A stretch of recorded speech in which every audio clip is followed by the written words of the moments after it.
I was on Love and Hip Hop, I tried to have a plan too, but when the light hits you, it does different things to different people. You know what I'm saying?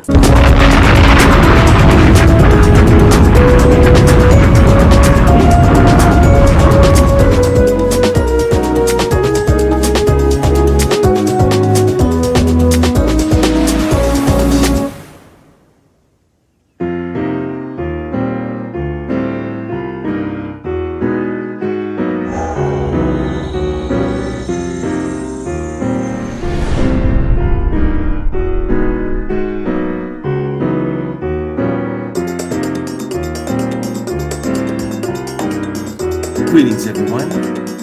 I am Sri Master Gano Wills for Galighticus. Who is with me tonight? Where are you guys at?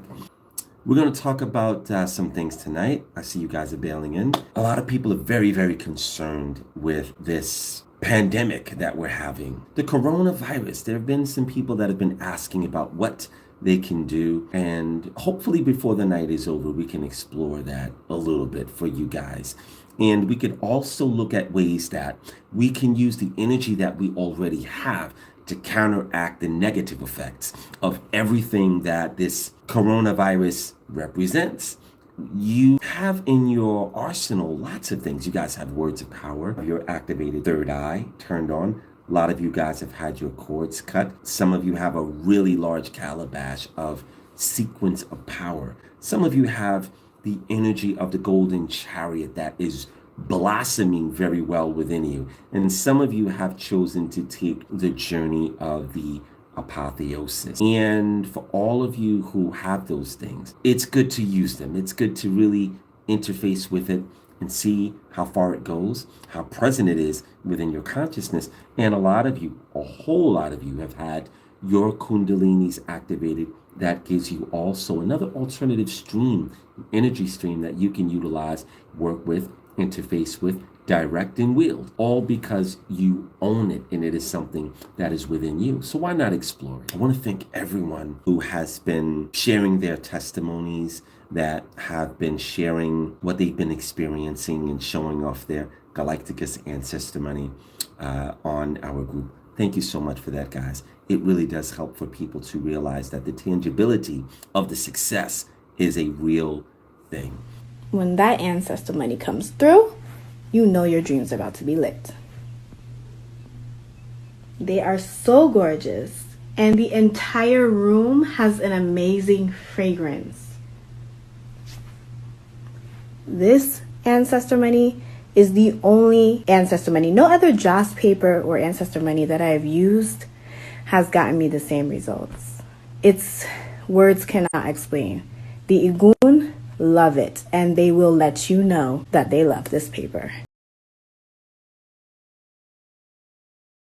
Tonight, I'm going to take some of your questions, and I haven't really had, it's kind of off the top of the head. So I took the questions and I isolated them so I can read them. I needed to enlarge the font so that I can read them to you guys. And I'd like you guys to get the thumbs up, guys. If we can get the thumbs up, this video will place a little higher. And if you are not subscribed to our Galighticus YouTube channel, take a moment to subscribe to it so that you can get the push notifications that lets you know when we have a new video or when we're going to be live, okay? So I want to say hello to all of my girls in chain of command. That's Beck Breezy, Rosina, Audra, and Jen. How you guys doing? Hello to all of my officers. Given Herschel, all the way in the Netherlands or Holland. How are you, sir? And all of my students from the Galighticus Studentship Program of Ascension. How are you guys doing tonight? We've been working together to have a group interface where we choose about 7. It's kind of like a susu. You guys know what a susu is, right? We're doing something like that within the Galighticus Studentship Program of Ascension, where we're choosing 7 people every Thursday and every Sunday that we're going to direct our energy towards. We're going to burn the largest denomination of ancestor money that we have for those 7 people. And I'm really, really excited about the prospect of what that means and what it could potentially bring into the lives of the people who are involved with that end. It's a beautiful thing. So I've asked you guys to do it by midnight. All right. So our first question comes from Facebook, comes from Wali Muhammad. And Wali Muhammad asks, if and when one is selected to become a god through the apotheosis, how will that affect one's ancestral lineage and descendants? Okay, now we had just put out the letter, the apotheosis letter, which states very, very clearly that this is a very specific journey and it's going to be kind of hands off. I will no longer answer questions about the apotheosis. I made that very clear that once you guys decide to take the journey, it's very, very specific set of things that you can look forward to. But it's going to be in a pocket all its own. But just for the sake of tonight, Wali Muhammad, I will answer that question. And the answer is pretty simple. If you are greenlit to take the apotheosis journey by one of the gods who has sponsored you, it would mean great and wonderful things for everyone that you are connected to in your lineage, for both of your lineages. That's all I could tell you. It's not a bad thing. It's a great thing. It's a good thing. It's a wonderful thing. It's a real thing. It's something that is worth every effort. And guys, it's not just the apotheosis. If you are working to achieve ascension, enlightenment, the golden chariot Merkaba, it's worth all of your effort that you put into. And a lot of times you will be tested. You will be exercised and challenged to the very, very breadth of your own capability and your own morality. You will be pushed to the edge of your own sanity at times. And this is the very mechanism that allows you to grow. Okay? So I want you to take that into consideration, Wali Muhammad. Our next question comes from Brandon Sampson, another one of my students. How you doing, Branson? And Branson asks, how does an imposter take over history? 95% of the places you check for information about King Neptune, it has been replaced with Poseidon. Why and how is this possible? That's a really good question, Brandon. And what happens sometimes with the gods in particular? The gods are not the same. The gods change, or the name of the gods is changed at certain times at different points in mythology. It is not an uncommon thing. If you look at, let's say, and we're going to talk about Lord Ganesha a little later on, because I actually saw a question that Officer Thomas had not had that kind of illuminates that a little bit more. But when you look at some gods, it's the same being from a different pantheon. The pantheons change, but the energy of the god remains the same. And depending on the pantheon that they are a citizen of, that is what determines the power that they project. So when you look at, it's not really that there is an impostorship going on. It is very common for certain gods to have the same energy, but they have a different locality because they've moved into a different neighborhood. The neighborhood being the actual pantheon. I'll speak for Lord Thoth in particular. He does have the measurement of being Hermes, Lord Ganesha, Tahuti, Mercury, Lord Thoth, and other gods that are associated with the same energy that has created the principality of that particular divinity. So it's something that we have to get used to. If I could rearrange the algorithm, what I would say is that a lot of times when we're young, we may have, I know a guy, good friend of mine, Oliver Grant. He's an executive producer for the Wu-Tang Clan. Now, we were kids, we used to call him Pookie. That was his name. Some people would call him Ali. When we got a little bit older and he changed his name to Power Cypher. We still call him Power, we call him P, but he's not the same person that he was when he was an adolescent.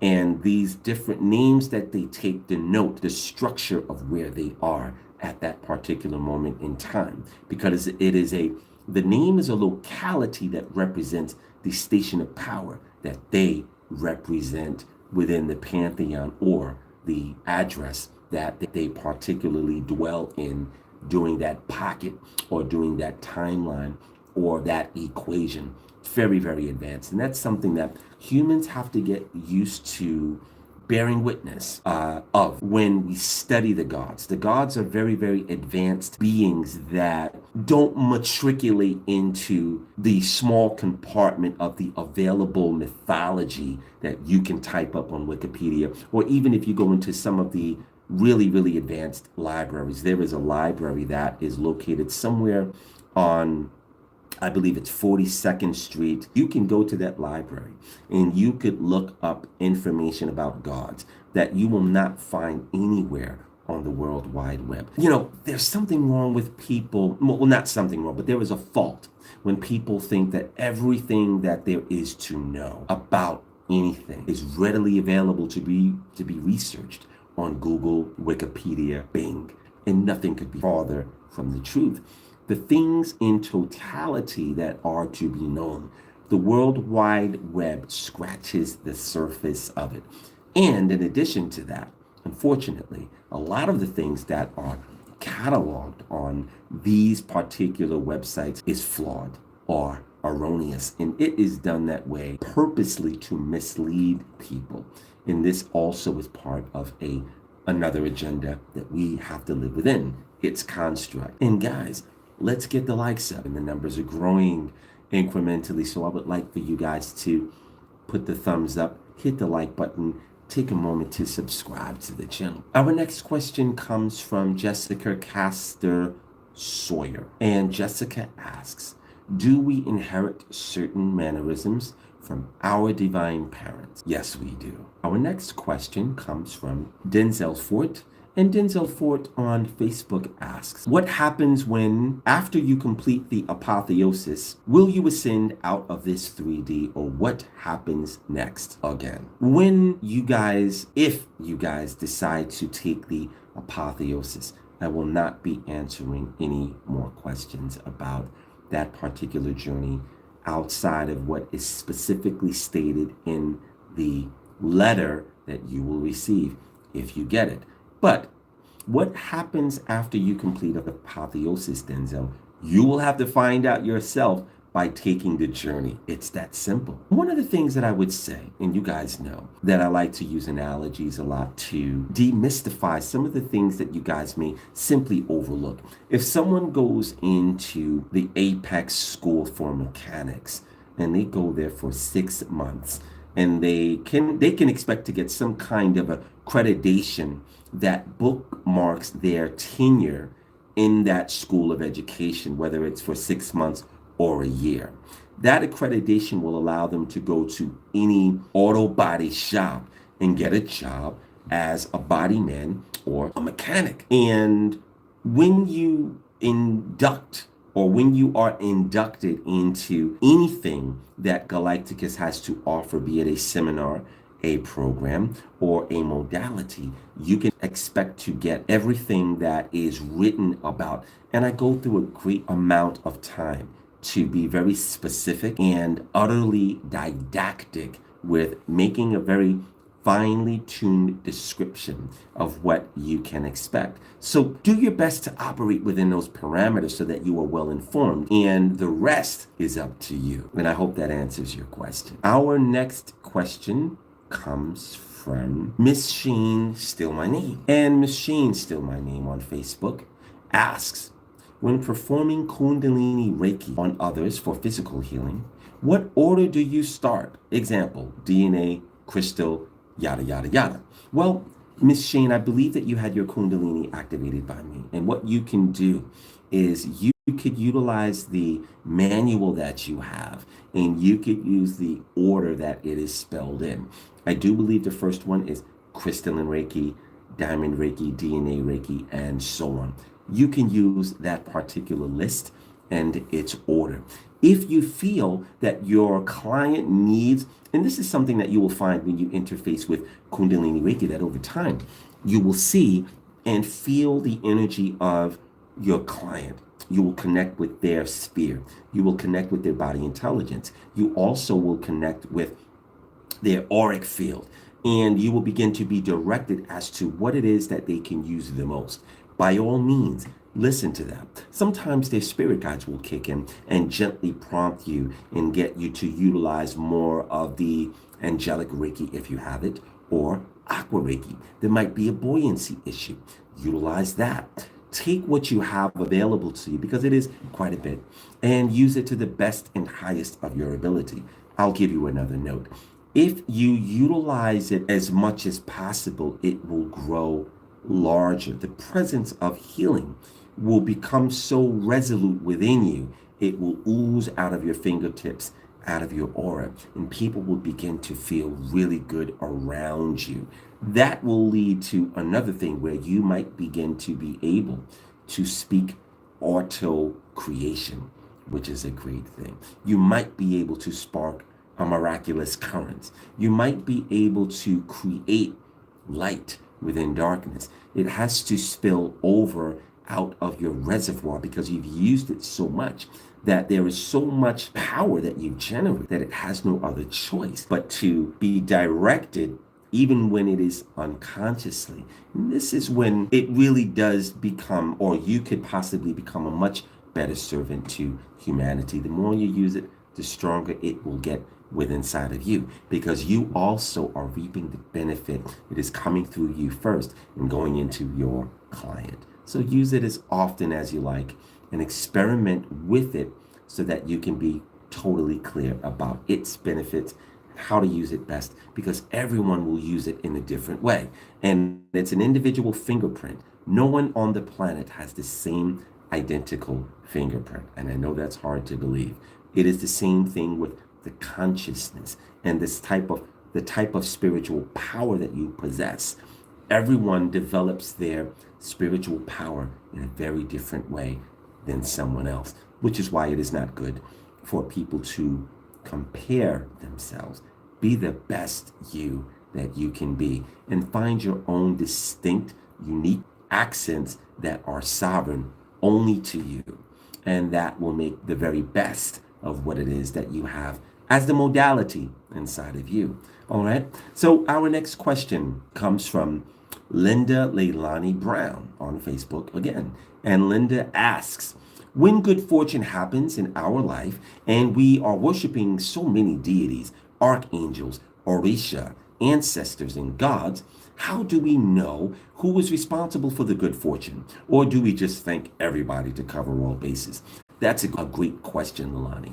And one of the things that I would say is that it is really predicated on how keen you are at listening, how keen you are at observing.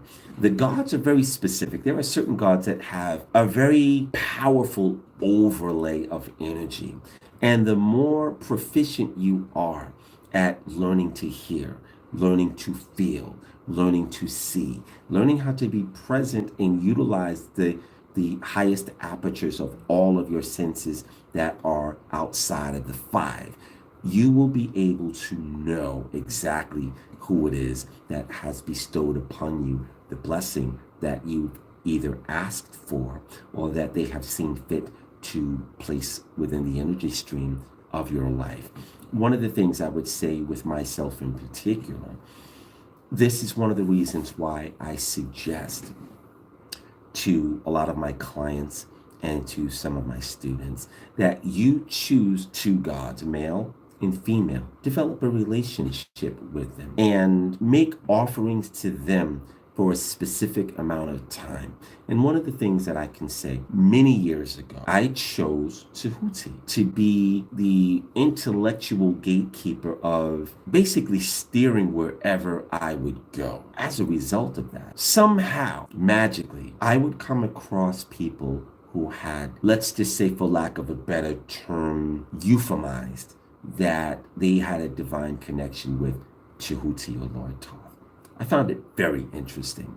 And I would watch them, observe them, and learn what it is that they were pontificating that they got directly from him. And he was responsible for that. Lakshmi, on the other hand, was quite responsible for, and I've shared this story before, getting me to stop struggling. The struggle was not just financial, it was with other things in my life. You guys may think this is funny, but some people have a problem blocking their blessings. And as a result, even receiving a compliment may be difficult for someone who does not know how to feel about the reception of having a compliment or just a good deed thrown in that direction. So therefore they block it. When I spoke directly to Lakshmi for the very first time and she spoke back, she said, "Stop struggling." And not only was it a statement that she made, which was quite curt and clear, but those words proliferated throughout my life and dissipated the levels of struggle that I was rife with for at least 10 years of my life. And when I look back on it now, I can give her the adulation and the glory that's associated with me not struggling with those things. So, Leilani, choose two gods that you're going to interface with and be commensurate with. If you're all over the place and you're dealing with, I would not advocate that anyone do that. I would say choose two gods. Start there. There's nothing wrong with having an army of gods on your altar, but specifically choose two gods that you develop a bridge to, that you cultivate a relationship with, that you blossom a rapport with, so that you can be clear on who it is that is having a hand in the beauty of how you are living and how you will live your life, if that makes sense. Okay. Our next question comes from Neil Smith. And Neil Smith asks, "What can I do for prosperity and financial blessings even while burning ancestor money, because I am on disability and a fixed income? Does a door have to be open for blessings to come through?" Well, Neil, a lot of people, and that's a really, really good question, and I'm glad that you posed it. There are people who are on a fixed income. There are people who work at Wendy's. There are people who don't even have a job. There are people who have very minimal means to gain. So everyone can't afford ancestor money. Some people don't have two nickels to rub together. I was in that boat for a while, and I know what it feels like, and it really is quite disparaging. But as I've said many times before, one of the things that I did was really diligent with making offerings. Whatever I could afford, whatever I could offer to my ancestors, I did that. There were times where I only could afford a yucca and a 40 ounce of Budweiser or a banana. I once lived on top of a bodega when I lived on Howard Avenue in Brooklyn. And I would go downstairs and I would take my last $2 and I would get, a piece of yucca and get a beer, and I would lovingly bestow it on my altar and say, "Hey guys, this is all I have, but I want to share this with you. I thank you for the blessings, and I hope that you will receive my offerings." And over time, they turn the tides of fortune in my favor. And this will happen for you as well. If you're looking for a way, you might not be able to go and get a yucca or a bushel of bananas, and you may not be able to do that. So here's what you can do. You can volunteer your time. You can volunteer your time to a worthy cause. You can go out and do good deeds for people. You can generate positive karma. It doesn't cost you anything. You can go to the Galighticus page on YouTube and take our videos and place it on 40 different groups. That will generate positive karma for you. You can go to a supermarket and look for good deeds to do for people. You could also ask Archangel Ariel in particular. That is Ariel. That's my girl. I love Ariel. And you can ask her to guide you specifically to where you can do the most to generate the positive karma that you would like to have. You also can ask Lord Ganesha to remove the deficits intelligently so that you can, because here's the thing, right? A lot of people don't use the intelligence that is dormant within their consciousness. There are people that have vast amounts of untapped potential, which really means that you haven't took the time to develop the perspicacious nature of your own individuality. No one is born dumb. People like to act dumb. Sometimes people do dumb things, but you would not be able to come into the physical material reality without a certain pocket of intelligence. And sometimes it hurts to utilize that because it makes your brain hurt. Sometimes it's a struggle. And there are some people that don't like to use their own good old-fashioned common sense. So if you were to sit in meditation for at least 10 minutes a day, and you were to train your consciousness to move within a certain direction on what it is you could do to expand your diasporic experience, you'd be surprised at what you can tap into individually. You don't need always to have access to the finances of fiat currency to turn your material reality into something far greater. You only need to sometimes tap into the indwelling intelligence that we all have, and it doesn't cost you a nickel. So give that a shot, and I hope that helps you, Neil Smith. I am Sri Master Gano Growth for Galighticus.